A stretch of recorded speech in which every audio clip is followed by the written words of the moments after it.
I've been married to my husband Mike for 20 years now.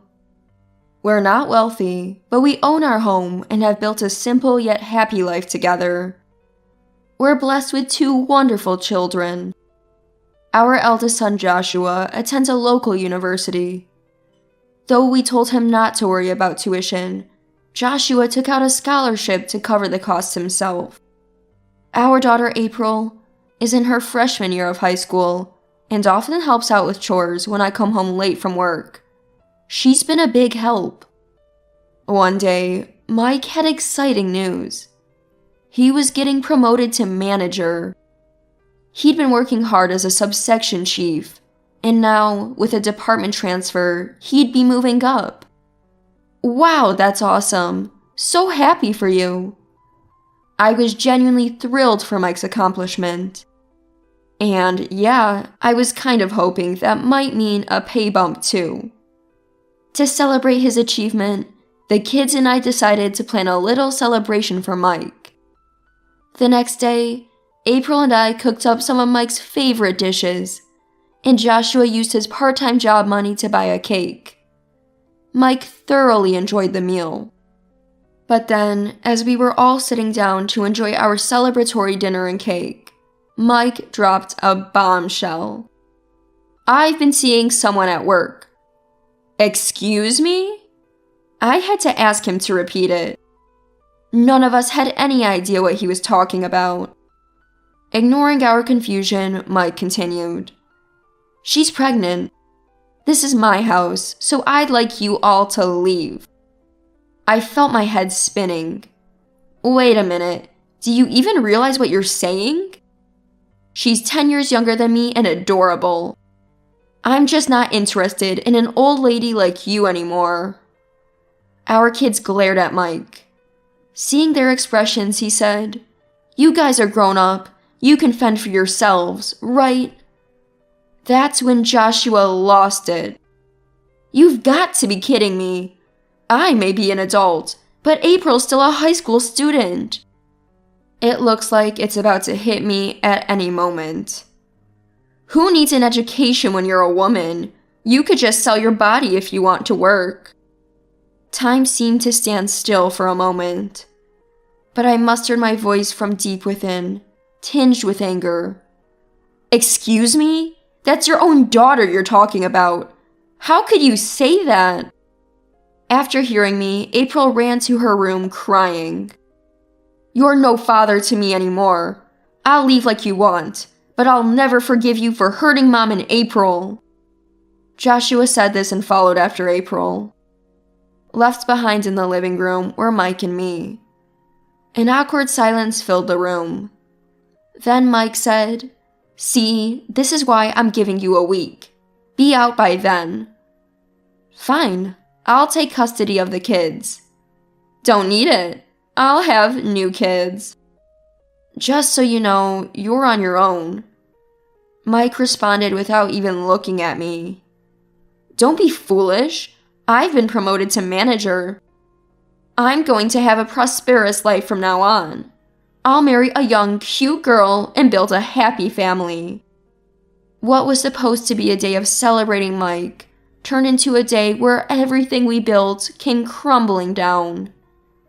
The next day, a friend who had been through a divorce introduced me to a lawyer. Taking my friend's advice, I had a credit agency investigate Mike. I also found out about Mike's mistress. Her name was Emily, a temp at Mike's workplace. She was cute, but manipulative. It seems that men just fall for women like her, I thought while listening to the report from the credit agency. I took my kids and moved into a rented condominium. Financially, I was okay because I had a full-time job and some savings. April also regained her composure being away from Mike, so we were in a somewhat comfortable situation. Eventually, enough evidence had been gathered. After consulting with my lawyer, I arranged a meeting with Mike to discuss our divorce, with the lawyer present. On the day of the meeting, I chose our former home as the venue for our discussion, with my lawyer by my side. Mike snickers. Who needs a lawyer, huh? You've always been such a drama queen. I keep my composure, though inside I'm boiling, wanting to flip the table on Mike and smash him with a chair. Apparently, Emily had already made herself at home here. Even the furniture and curtains have been swapped out. Pink, cutesy floral curtains. Must be Emily's choice. Just the thought that she picked them makes me nauseous. Emily, who's also in the room, gets a bit angry. This has nothing to do with me. In my head, I'm furious. How can you say this has nothing to do with you? I should whack you with a chair too. When my lawyer states that Mike and Emily are liable for damages, Emily loses it right there. Why should I pay for anything?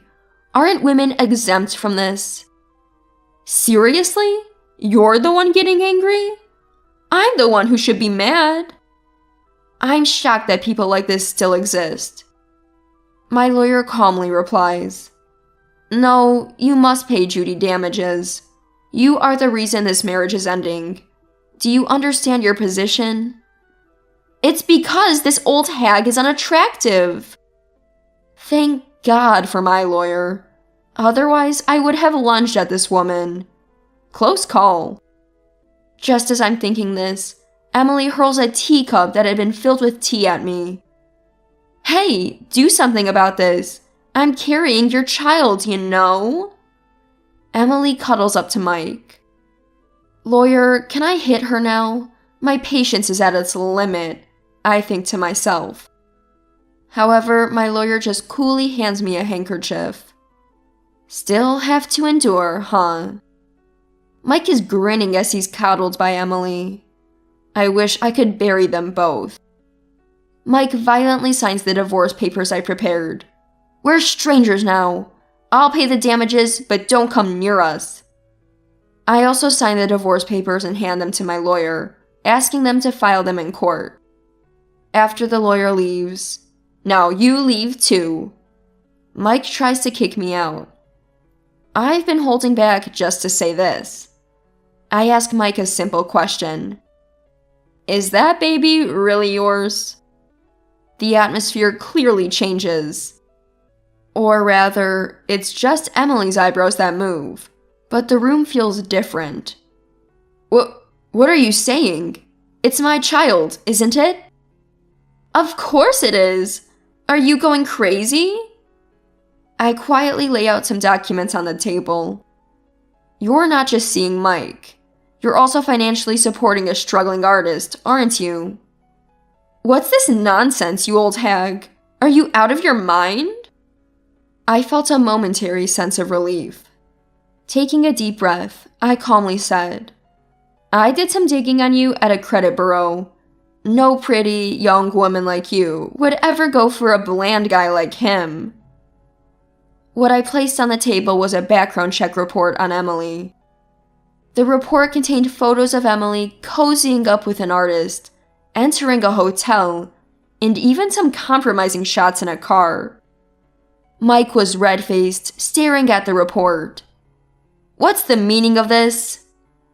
Mike looked at Emily, who could only stammer, "No, that's not it." The tension between Mike and Emily escalated into a disastrous scene. "You were planning to scam me, you witch?" "Huh, what are you talking about? You should be happy to be with someone as cute as me. Plus, the child is yours. You promised to take responsibility." "Are you kidding me?" I was utterly shocked at the drama unfolding before me between Mike and Emily. Thinking that I had wasted my emotional energy on these people made me chuckle. Who cares whose kid it is? We're divorced now. Mike hastily said, "Wait, that wasn't my intention." "So what was your intention?" "I mean, let's not go through with the divorce." "You're ridiculous."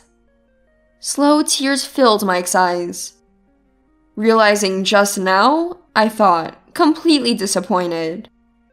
"Goodbye." "Wait, please." As I left the house, Mike's pleas and Emily's enraged shouts followed me. Later, I heard Emily did give birth, but the baby had mixed ethnicity. Despite claiming the child was Mike's and that she was innocent, it turned out Emily wasn't so innocent. Emily and her ex Mike are crazy. Turns out Emily had been involved with various men, including foreign nationals. The baby's father was likely one of those foreign men. Afterward, Mike kicked Emily out, and she moved back with her parents. I received an apology and compensation from Emily's parents via a lawyer. Mike quit his job as the pressure and judgment from colleagues became unbearable. Though he'd worked his way up to manager, it seems like he had it coming. While I felt sorry for the baby's future, I had no sympathy for Emily. Mike is struggling to find another job and is working part-time jobs to pay us compensation. I'm living peacefully with my kids now. Joshua still says he wants to give Mike a piece of his mind, but I always tell him, he's not worth your time or stress. April has recovered from her shock and is enjoying her high school life. For now, I just hope they grow up to be decent human beings.